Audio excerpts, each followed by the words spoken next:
Good evening, everybody, and this is the nightly reading of the one and only Ivan for Two Schools, One Book. We're picking up on page 49, so here we go.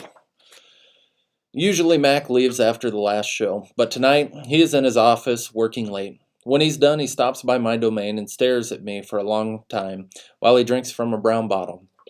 George joins him, broom in hand, and Max says the things he always says. How about that game last night?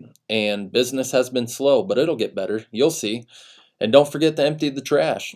Matt glances over at the picture Julia is drawing. What are you making? He asks. It's for my mom, Julia says. It's a flying dog.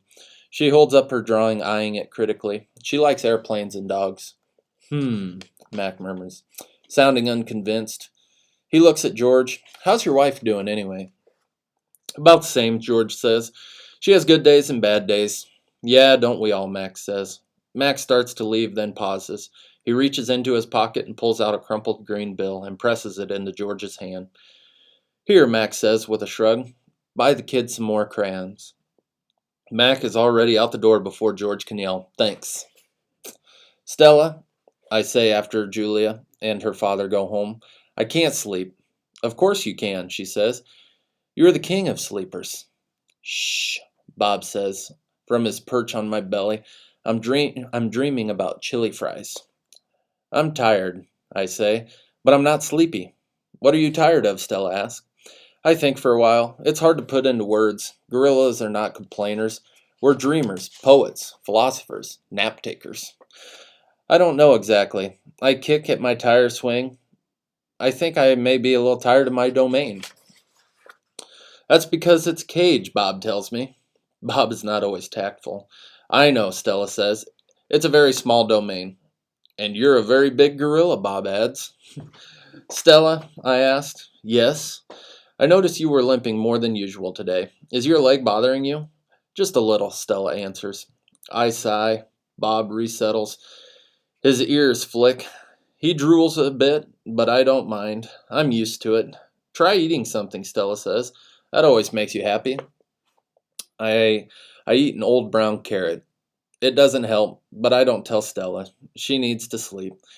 You could try remembering a good day, Stella suggests. That's what I do when I can't sleep. Stella remembers every moment since she was born, every scent, every sunset, every slight, every victory. You know, I can't remember much, I say. There's a difference, Stella says gently, between can't remember and won't remember. That's true, I admit. Not remembering can be difficult, but I've had a lot of time to work on it. Memories are precious, Stella adds. They help tell us who we are. Try remembering all your keepers. You always liked Carl, the one with the harmonica. Carl, yes. I remember how he gave me a coconut when I was still a juvenile. It took me all day to open it. I try to recall other keepers I have known, the humans who cleaned my domain and prepared my food and sometimes kept me company. There was Juan, who poured Pepsis into my waiting mouth, and Katrina, who used to poke me with a broom when I was sleeping, and Ellen, who sang, How much is that monkey in the window, with a sad smile while she scrubbed my water bowl. And there was Gerald, who once bought me a box of fat, sweet strawberries. Gerald was my favorite keeper. I haven't had a real keeper in a long time, Max says. He doesn't have the money to pay for an ape babysitter. These days, George cleans my cage and Mac is the one who feeds me. When I think about all the people who have taken care of me, mostly it's Mac, I recall, day in and day out, year after year after year. Mac, who bought me and raised me and says I'm no longer cute. As if a silverback could ever be cute. Moonlight falls on the frozen carousel, on the silent popcorn stand, on the stall of leather belts and smell like long-gone cows. The heavy work of Stella's breathing sounds like the wind in trees, and I wait for sleep to find me. Matt gives me a new black crayon and a fresh pile of paper. It's time to work again. I smell the crayon, roll it in my hands, press the sharp point against my palm. There's nothing I love more than a new crayon. I search my domain for something to draw. What is black? An old banana peel would work, but I've eaten them all. Not tag is brown, but my little pool is blue. The yogurt raisin I'm saving for this afternoon is white, at least on the outside. Something moves in the corner. I have a visitor. A shiny beetle has stopped by. Bugs often wander through my domain on their way to somewhere else. Hello, beetle, I say. He freezes, silent. Bugs never want to chat. The beetle's the beetle's an attractive bug with a body like a glossy nut. He's black as a starless night. That's it. I'll draw him. It's hard making a picture of something new. I don't get the chance. I don't get the chance that often. But I try. I look at the beetle who's being kind enough to move, then back at my paper. I draw his body, his legs, his little antenna, his sour expression. I'm lucky. The beetle stays all day. Usually bugs don't linger when they visit. I'm beginning to wonder if he's feeling all right. Bob, who's been known to munch on bugs from time to time, offers to eat him. I tell Bob that won't be necessary.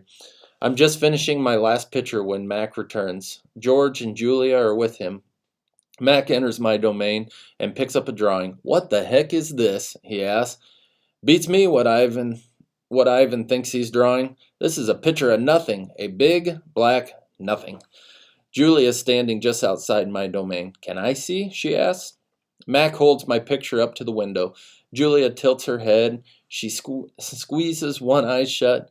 Then she opens her eye and scans my domain. I know, she exclaims.